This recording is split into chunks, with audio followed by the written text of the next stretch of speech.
The Tarrant County Commissioners will vote next week on a new map that actually changes the district boundaries for all 5 members. Now, it's not unusual for the majority party, in this case Republicans, to redraw district boundaries that expand then their power. But the 2 Democrats on the court call the timing suspicious. They claim the proposed maps violate federal protections against voter discrimination. Fox 4's Dion Anglin joining us with more. Dion.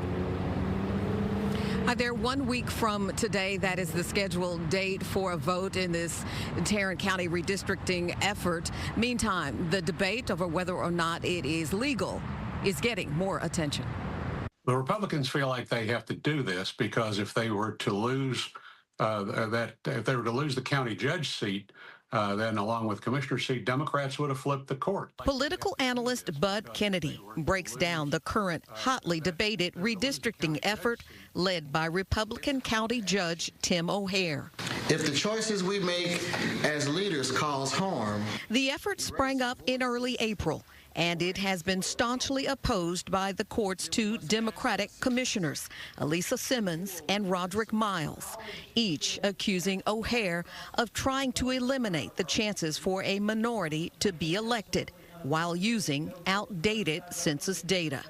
That data is from 2020, and critics noted that the Republican Majority Commission voted against redrawing the map in 2021. Kennedy points out there is nothing in the Voting Rights Act to prevent redistricting when it favors one party over another. There are, however, restrictions against racial discrimination. It is something you can do anytime. You're supposed to use the best census information. I don't know if this plan is using the best census information.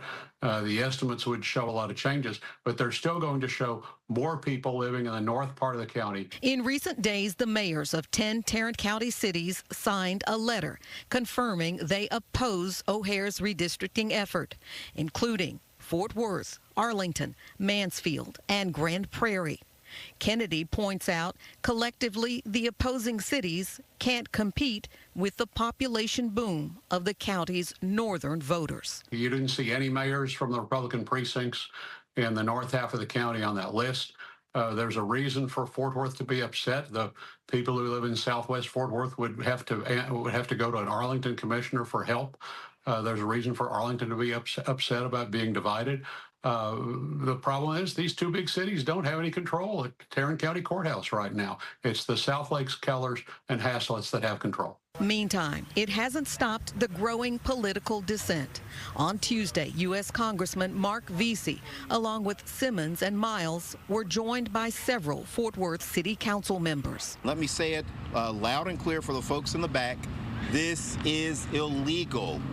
It's intentional racial discrimination, and it still violates the Voting Rights Act and the 14th Amendment. Tarrant County deserves better. We need a redistricting process rooted in our collective values of transparency, inclusiveness, and equity, not secrecy, partisanship, and exclusion. What you see in this redistricting today is nothing more than Tim O'Hare's continued effort to silence the voices of those in Tarrant County who do not believe like him, to silence the voices specifically of the black and brown members of our community. When you look at the proposed maps, the maps are an expression of intentional discrimination, which is still illegal under the Voting Rights Act and the United States Constitution. Again, that will likely be determined by any legal challenge to the final boundaries. But with the Supreme Court removing the requirement for pre-clearance of the redistricting map, the approved version would likely take effect while it is contested in court. Analyst Kennedy sees merit in Congressman Vesey's voice in the matter, despite the odds against the redistricting opposition. The congressman has been a vocal advocate for fair redistricting at every level. He's been deeply involved in every redistricting debate. This is right up his alley. If there's a flaw in this map, he'll find it. Now, again, the next scheduled Commissioners Court meeting is June 3rd, and that is when we expect a vote on these newly proposed maps to redraw Tarrant County's districts. That's the very latest live. Back to you all. Okay. Deanna Anglin, thank you.